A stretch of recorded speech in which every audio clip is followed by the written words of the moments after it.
about you, and it's no one else like you is what they're getting. Positive vibes only.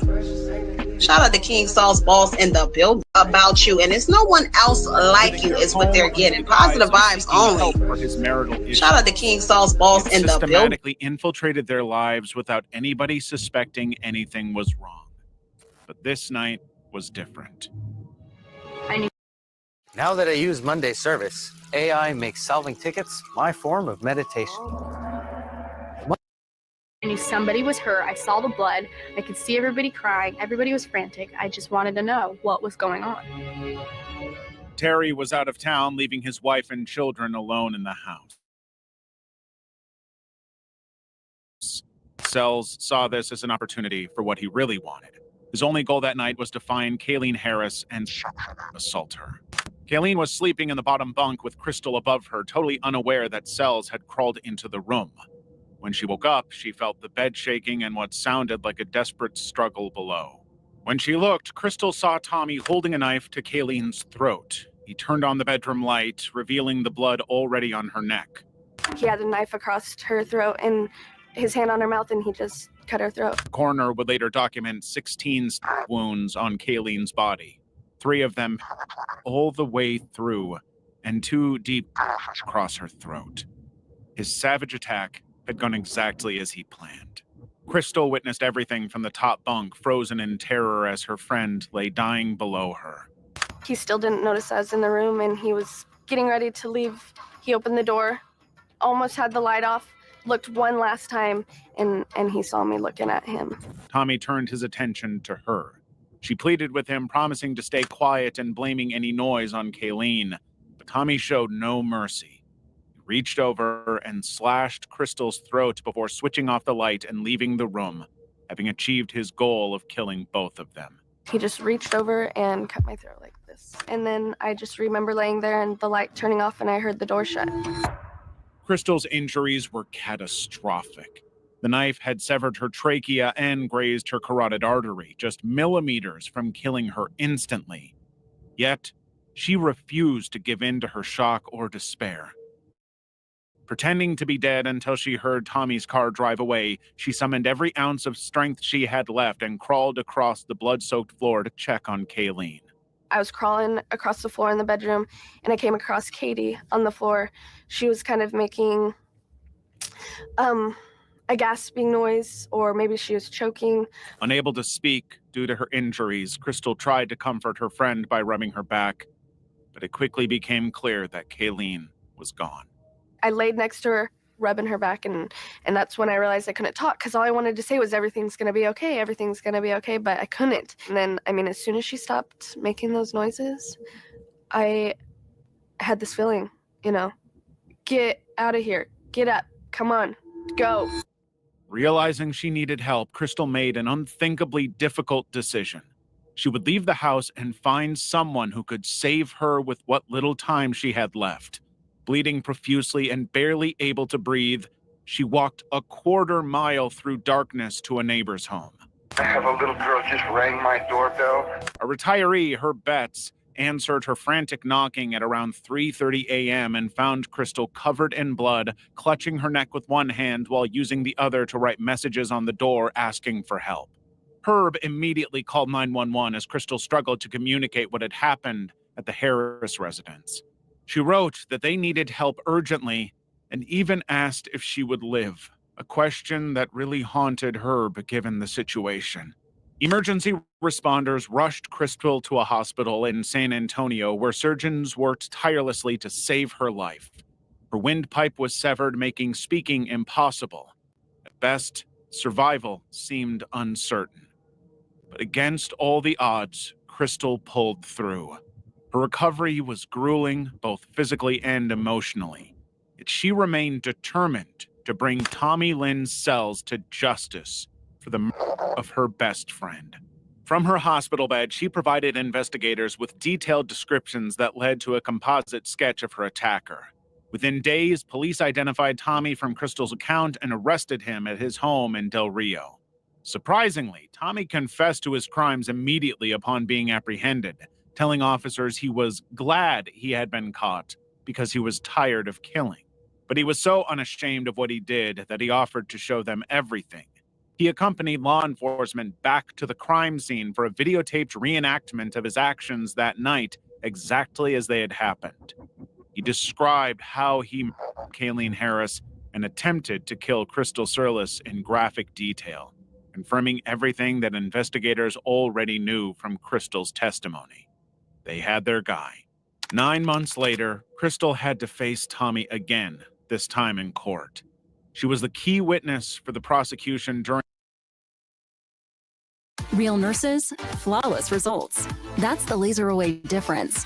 All of our laser treatments are performed during his trial for capital and attempted. Despite being just 11 years old at the time and still grappling with nightmares about what happened that night, she displayed remarkable courage as she recounted what happened in front of us, and it paid off. Her testimony was critical in securing Tommy's conviction, ensuring that he was sentenced to death for his crimes. He moved the knife and slit her throat. He started walking towards me. I told him I'd be quiet. I promise I won't say nothing. I'm not making the noises. I had him up like this because I saw what he did to Katie and I was scared he was going to do it to me. Over the ledge to my throat. Just laid there and pretended I was dead. Because if he knew I was alive, he would have came back and killed me for sure.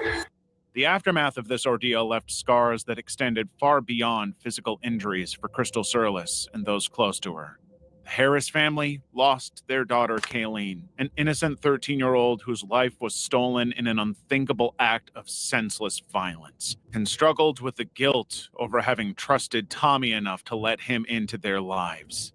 Meanwhile, Crystal had to undergo a long, long journey toward healing.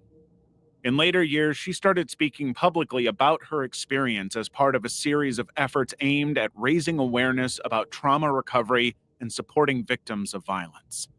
Tommy Lynn Sell's execution by lethal injection in April 2014 marked an end to his reign of terror. But that could never undo the damage he inflicted about you, and it's no one else like you is what they're getting. Positive vibes only. Shout out to King Saul's Balls in the building. Yo, I guess you clean out the showers. Now you know you never tested yourself.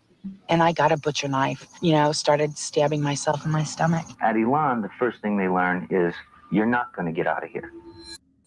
The Elan School. In 1970, Joseph Ritchie, a former heroin addict, and psychiatrist Dr. Gerald Davidson had an idea to found a new institution that would benefit the world. The Elan School in Poland, Maine, marketed itself as a therapeutic boarding school for troubled teens. It claimed to offer rehabilitation and reform for children struggling with emotional, behavioral, or academic challenges. Parents desperate for solutions sent their children there, hoping the school could succeed where others had failed. But what they didn't know was the sinister reality behind Elan's closed doors. This was not actually a place of education and help. This was a home of extreme systemic abuse disguised as therapy. You never tested yourself. You have never, ever. When I was there last. Yeah, well, for a couple days, you've never tested it. You've never tested it. And that's exactly what you want, but then you won't look at him. Most of the parents who sent their children to Elan were at their wits' end. Many of the teens enrolled were described as uncontrollable, bordering on mentally unstable. They were addicted to drugs, consistently defying authority or failing academics. Some were even court-ordered to attend by law. For parents, Elan seemed like a lifeline, a way to fix their children in a quick and healthy way. The school promised to instill discipline and provide therapeutic care in a structured environment, guaranteeing that the patient's well-being would be respected. And for a charge of $50,000 or more annually per student, it didn't come cheap. But many families eagerly paid up, hoping that it would give them a chance of saving their children from self-destruction. That was never going to happen, because the school didn't care about the patients, and as Joe Ritchie said on TV, there was no way out. If you go into a hospital and you don't want to stay there, all you have to do is make an aggressive gesture at a nurse, and you're kicked out. All you have to do is light your bed on fire, and you're kicked out. At Elan, the first thing they learn is you're not going to get out of here. If you burn the place down, we'll sleep in a tent together. We will go and get you. Why? Because we have a commitment, all right, to you and to ourselves. The program at Elan was built on the controversial principles of attack therapy and therapeutic community, methods borrowed from Synanon, a cult-like organization known for confrontational tactics. These methods were intended to break down individuals' defenses and rebuild them into compliant members of society through sheer force alone. But Elan took it to a whole other level. With over 2 billion monthly users, YouTube Ads makes it easy to expand your reach, target the right audience, and turn viewers into customers. Let your business be seen with YouTube Ads. Level, pushing these practices so far that they slipped into the realm of outright abuse. One of the most infamous aspects of life at Elan was the ring. Like pretty much every other process in the school, this wasn't therapy. It was a kind of organized violence masquerading as treatment. Any student who broke rules or resisted authority were forced into physical fights with other students while staff and peers cheered them on, as though any of this would help them to resolve their issues. And just to make it even more cruel, the fights were rarely fair. One student would often face multiple opponents at once, leading to an unfortunate pile-on. In this corner is the bully who's trying to turn this facility into a detention center. Okay? And in this corner is the house champion who's going to show him why it can't be done. And that's exactly how it does. And we never allow the bully to win. But girls get put in the ring, too. Well, girls bully as well as boys do. The goal was never rehabilitation, but humiliation and submission. Those who survived their experience at the school later recount how these sessions left them physically battered and emotionally shattered. Elan was not helping them. It was crushing them. But while the ring was the most well-known instance of abuse, the program expanded to other questionable means of therapy. Students were made to wear degrading signs around their necks, listing their supposed failures or offenses. They were subjected to verbal abuse during attack therapy sessions, where peers and staff screamed insults at them for hours on end. You don't even have enough self-esteem, okay? You don't make sure things get done. So I suggest for the next time you should put my guardia. And for those who resisted or failed to comply, there was physical abuse. Students who acted out were pinned down by staff or even fellow students while being screamed at and degraded. Some would be forced into exhausting physical tasks as punishment, scrubbing floors or cleaning toilets with toothbrushes for hours on end. Others describe being pushed into walls repeatedly during disciplinary sessions known as cowboy kick-ass, which left them bruised and broken. And some got the worst treatment of all, isolation. Students could be locked in small rooms for weeks or months at a time with minimal human contact, forced to sleep on dirty mattresses brought in late at night and removed early in the morning. The psychological toll was devastating. 5 people were known to have died as a result of their time at Elan. The lucky few who made it out of Elan alive reported lasting trauma, post-traumatic stress disorder, anxiety, depression. It made it impossible for them to truly find a way to reintegrate into society. No matter how long they had been free of the institution, it continued to haunt them. In many ways, Elan acted as a cult, psychologically and physically beating down its followers until they gave in and accepted the treatment. And just to be sure they had a total hold on their victims, Elan tightly controlled communication between students and their families. Letters and phone calls were monitored or restricted entirely, cutting students off from any form of outside support. Parents often had no idea what their children were going through because the school made sure they had absolutely no way to contact them. Secrecy was kind of essential to avoid lawsuits, and it worked. Elan operated for over 4 decades, shielded by its location far from any kind of civilization and the silence of those involved. Staff signed strict confidentiality agreements, and the local community, many of whom relied on the school for employment, were reluctant to speak out against it. Any investigation that looked into the allegations of abuse was rare, and almost always inconclusive because nobody wanted to go on the record to confirm or deny what was going on. The tide began to turn in the early 2000s, when survivors started sharing their stories online. Forums and websites dedicated to exposing Alon's abuse gained traction, attracting media attention and public outrage. One former student posted on Reddit detailing his experiences at Alon, which became a rallying point for other survivors. Suddenly, the floodgates opened, with dozens more victims coming out to expose the school as a toxic, highly dangerous institution. By 2011, declining enrollment and financial difficulties forced Alon to close its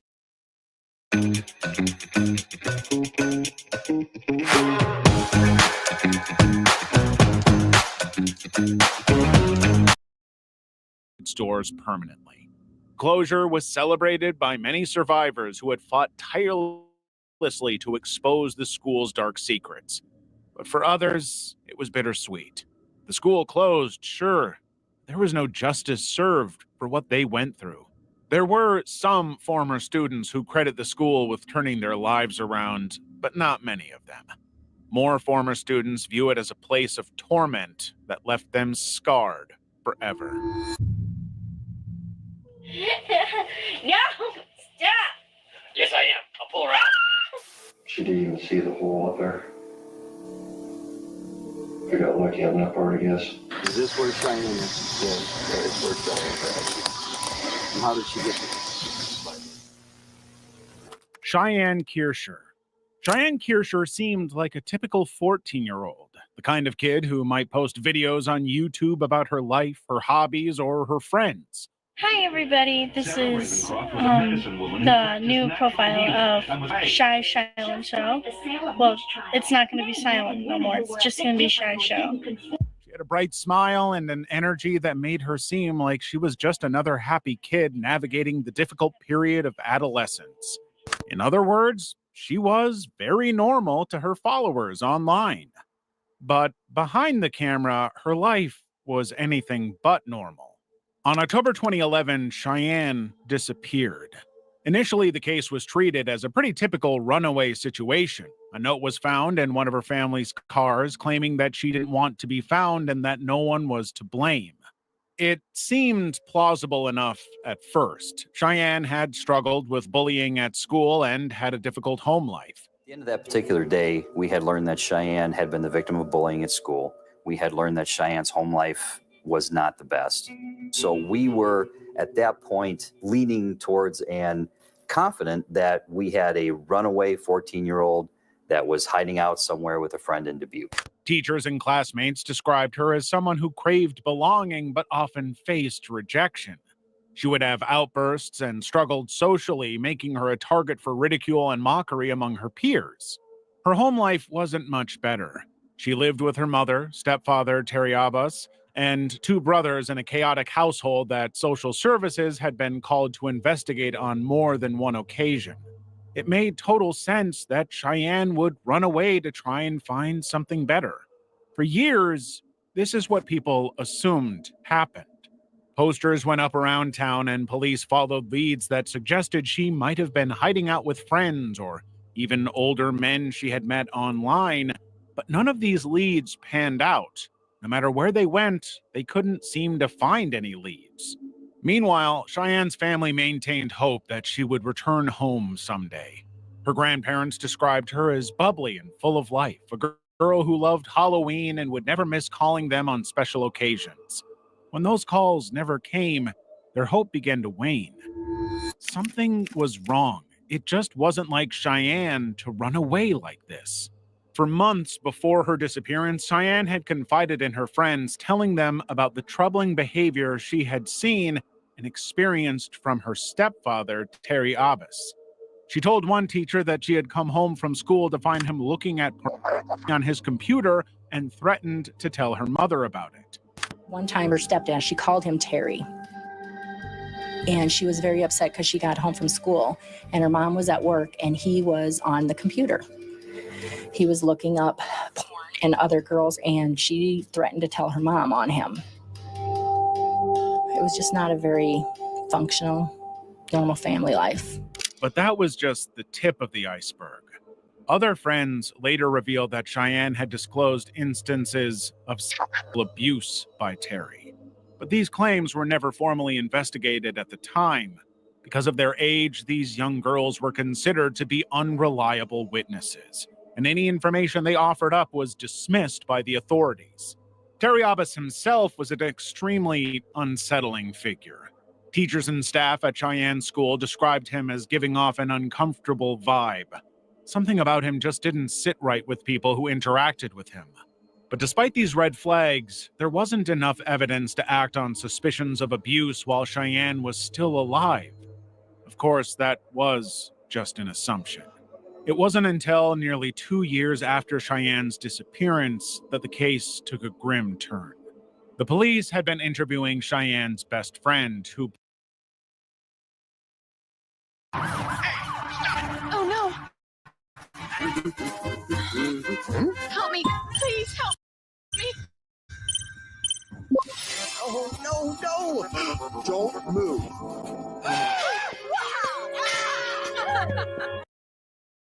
who broke down emotionally during questioning and admitted she hadn't heard from Cheyenne once since she vanished. This highly unusual behavior led the police to change their approach to the entire investigation. Cheyenne hadn't simply run away.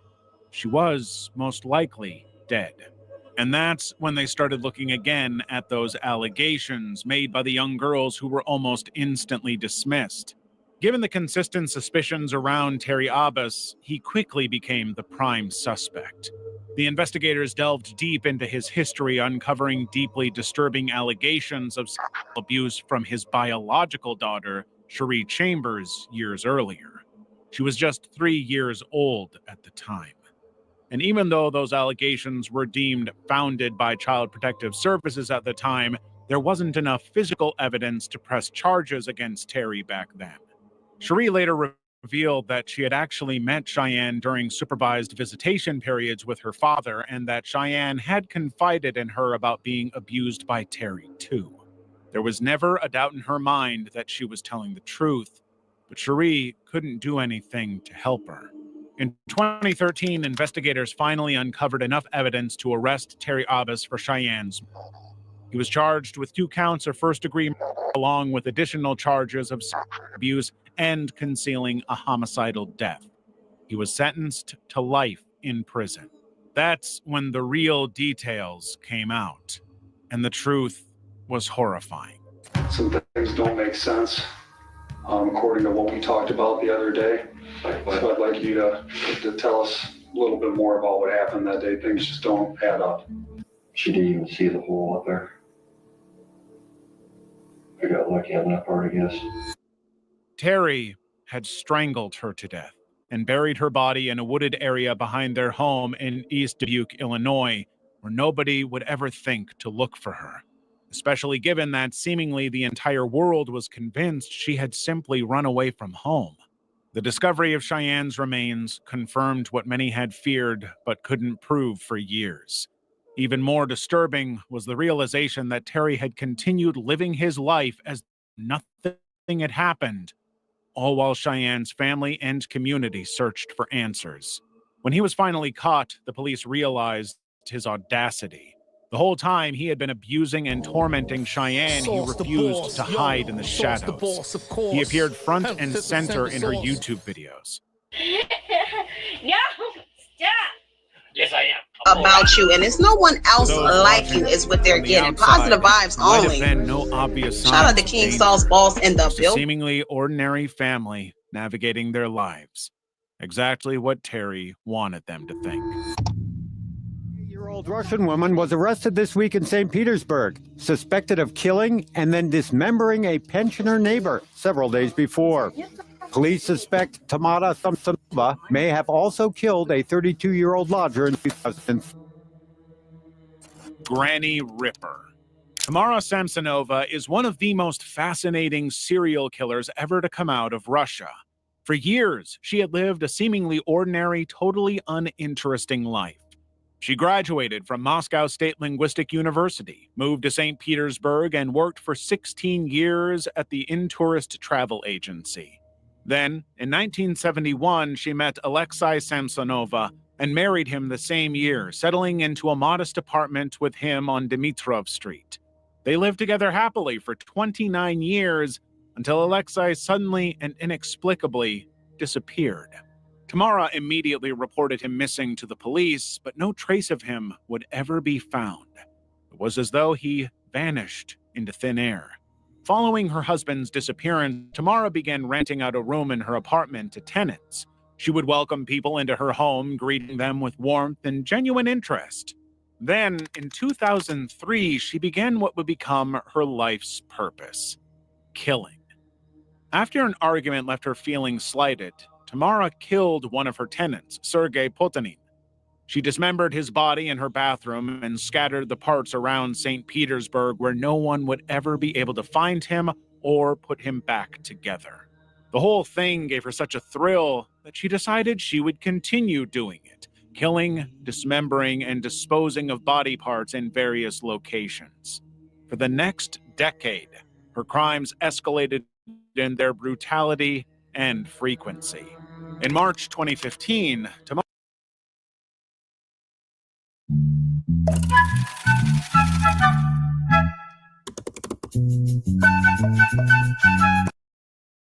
Tamara moved into the apartment of Valentina Ulanova, a 79-year-old woman who had offered her temporary shelter during renovations at Tamara's apartment. Of course, what Valentina didn't know was that Tamara's apartment wasn't being renovated at all. Pretty quickly, the dynamic between the two became unthinkably toxic. Tamara was relentlessly trying to provoke Valentina, hoping to give herself justifiable reason to murder the old woman. Eventually, Valentina demanded that Tamara moved out. When Tamara refused to go, she believed she had credible reason to kill this kind old lady. She came up with a twisted plan to eliminate her, traveling to Pushkin to obtain clonazepam, a prescription sedative. Tamara laced an Olivier salad, one of Valentina's favorite dishes, with the drug and served it to her unsuspecting host. As soon as Valentina fell unconscious, she moved with horrifying speed and precision. On the night of July 23, 2015, she dismembered Ulanova's body using 2 knives and a saw. Over the next few days, she made multiple trips out of the apartment with bags containing body parts, which she scattered around the neighborhood. Part of her favorite MO, and, in her mind, an easy way to ensure nobody could figure out what she had done. But the whole time, Tamara was being captured on CCTV footage, hauling these bags and even a saucepan containing the dismembered remains. On July 26, Valentina's torso, wrapped in a shower curtain, was discovered near a pond by a passerby who became curious about its contents. Of course, they were horrified by what they discovered inside. The discovery led investigators back to Valentina's apartment just a week later on July 27.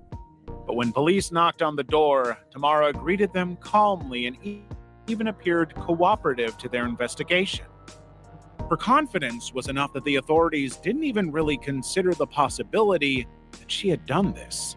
However, traces of blood were found in the bathroom, along with evidence linking her to the murder, such as pieces of the torn shower curtain used to wrap Valentina's body. In her haste to kill, she had gotten extremely sloppy. When the police confronted her with this evidence, Tamara confessed not only to killing Valentina, but also 3 other murders, which the police hadn't even pieced together. Suddenly, her confession opened Pandora's box. Investigators uncovered diaries in her apartment detailing at least 10 murders committed over 2 decades. These entries were written with unnerving casualness, describing the experience of dismembering victims while also making mundane notes like slept badly or drank coffee. This was just part of her life. One entry described how she killed another tenant. I killed my tenant Volodya, cut him to pieces in the bathroom with a knife, and put the pieces of his body in plastic bags and threw them away in different parts of Frzenski district. There was absolutely no shame in what she did. And, if the diary is to be believed, she went much further than just killing. Writings hinted at cannibalistic acts. Internal organs were reportedly removed from victims' bodies, raising suspicions that Tamara may have consumed them, given the total lack of any reason to remove the organs otherwise. Of course, that claim is totally unproven and only based on police speculation. But even if she didn't consume the organs, removing them is an unnecessarily gruesome about you, and it's no one else like you is what they're getting. Positive vibes only. Her arrest, and even Shout out to King Saul's boss in the... In court, she admitted guilt without hesitation, and even expressed relief that her crimes had finally come to light, telling the judge, "I am guilty and deserve punishment." It was as about you, and it's no one else like you is what they're getting. Positive vibes only. Shout out to King Saul's boss in the building. What are you talking about? I'm really being held captive. Okay? It is a hostage. What are you talking about? My life, son. Saul's the boss. It's his birthday. Everybody wish him happy birthday. Oh, this is big right here, y'all. Everybody wish Sauce, you know, the official boss. Happy birthday, man. Get you a bag. Let's go. Let's see it in the timeline. Just light up. Can't fire you, Mr. Head Ride. Can't greet him with two, only the third eye. Kill the vision, PSER, in hospitals. Let me on this track. Accidents and opera O's. Conscious, unconscious. Flow riding on my train. Denzel, Chris Pine, unstoppable. Albert Einstein. Imagination is more important than knowledge. Therefore, I'm flying off the tracks. Extraterrestrial blunt, I got it on my lap. When I land Soul Train line, hop up on my dad. They fear what they don't understand. I forgive them because they don't really know no better. Hope let them walk on water. I'm dancing in the middle of the Atlantic Ocean with a polo sweater. How bad do you want success? I was holding my breath unconsciously. The conscious me woke up and came up for air. I turned 136 into the bombardier. Dancing with chop, they guarantee them in the dreams. Fight and miss, Mr. Clean. Dirty talk, come shots, Listerines. The devil tried to catch me slipping, but my third eye open. I see when I don't look. Body growing out the ground, no reason to cook. The pressure coming, they mention up. You can count on the fingerless hand how many people I can trust. The wordplay insane. Meditate, bring down a plane with no passengers on it. Facing the blunt, putting managers on the push the T attitude, cutting ways, malices, fucking on it. I stay to myself, I'm known as the cool kid. Come to the cool out, cheese on his head like the school days between two legs. The pussy is the basket, I finish a dunk, pull out and shoot my cool J. You see how I do when I do me. Wow, look at all the birthday wishes. It's Friday night and he's watching us on his birthday. Friday night. He could be anywhere in the world. He's watching us. Oh my man, life, son. We're back once again. You know, it's a beautiful day. Happy birthday. If you're feeling down, just y'all. get you a bag of that. Sauce, the official boss. Just light up. Happy birthday, man. Can't fire you, Mr. Head Ride. Let's go. Can't greet him with two, only the third eye. Kill the vision, PSER, in hospitals. Let me on this track. Accidents and opera O's. Conscious, unconscious. Flow riding on my train. Denzel, Chris Pine, unstoppable. Albert Einstein. Imagination is more important than knowledge. Therefore, I'm flying off the tracks. Extraterrestrial blunt, I got it on my lap. When I land Soul Train line, hop up on my dad. They fear what they don't understand. I forgive them because they don't really know no better. Hope let them walk on water. I'm dancing in the middle of the Atlantic Ocean with a polo sweater. How bad do you want success? I was holding my breath unconsciously. The conscious me woke up and came up for air. I turned 136 into the bombardier. Dancing with chop, I guarantee them in the dreams. Fight and miss, Mr. Clean. Dirty talk, come shot. shots, Listerine. The devil tried to catch me slipping, but my third eye open. I see when I don't know. Booty growing out the ground, the reason the cook, the pressure coming, they get you up. You can count on the fingerless hand how many people I can trust. The wordplay insane. Meditate, bring down a plane with no passengers on it. Facing the blunt, putting managers on it. Push the T attitude, cutting ways, malices wasn't on it. I stayed to myself, I'm known as the cool kid. Come to the moolah, G's on his head like the school day between two legs. The pussy is the basket, I finish a dunk, pull out and shoot my cool J. You see how I do when I do me.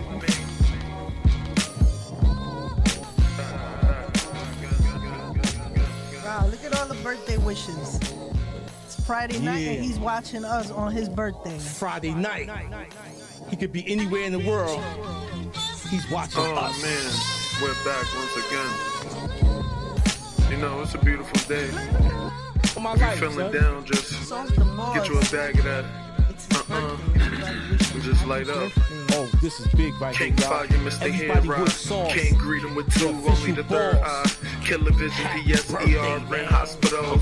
Let me on this track. Accident to opera O's. Conscience, unconscious. Flow riding on my train. Denzel, Chris Pine, unstoppable. Albert Einstein. Imagination is more important than knowledge, therefore I'm flying off the tracks. Extraterrestrial blunt, I got it on my lab. When I land, soul train line, hop on my dad. They fear what they don't understand. I forgive them cause they don't really know no better. Hope let them walk on water. I'm dancing in the middle of the Atlantic Ocean with a polo sweater. How bad do you want success? I was holding my breath unconsciously. The conscious me woke up and came up for air. I turned with these six to the bombarding. Dancing with child, I guarantee them in the dreams. Fire miss, Mr. Clean. Dirty talk, come shots, Listerine. The devil tried to catch me slipping, but my third eye open. I see when I don't know. Booty growing out the ground. The reason the pressure coming, they glitching up. You can count on the fingerless hand how many people I can trust. The wordplay insane. Meditate, bring down a plane with no passengers on it. Facing the blunt, putting managers on it. Push the T attitude, cutting ways, malices wasn't on it. I stay to myself, I'm known as the cool kid. Come to the moolah, G's on his head like the school days between two legs. The pussy is the basket, I finish a dunk, pull out and shoot my cool J. You see how I do when I do me. I like to say, hey girl, to J girl.